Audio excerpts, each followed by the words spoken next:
բայց ասել ենք ու ասելու ենք, դուք ձեր ծոծորակը կտեսնեք, պատերազմի եռագլուխ կուսակցություն, բայց Հայաստանում այլևս իշխանություն չեք տեսնի, որովհետև ձեզ միավորում է Թալանը,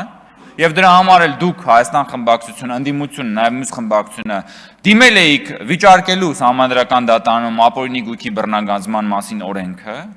ձեզ միավորում է քաղաքական սպանությունները, ու դրա համար դուք այսօր եկել եւ արդարացնում եք այն սպանության փորձերն ու ահաբեկչությունը, որոնք որ ահաբեկչության փորձերը, որ տեղի են ունեցել,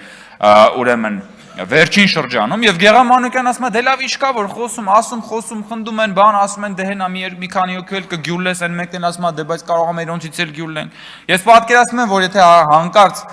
օրինակ հոկտեմբերի 27-ի ահաբեկչությունը օրինակ կանխվեր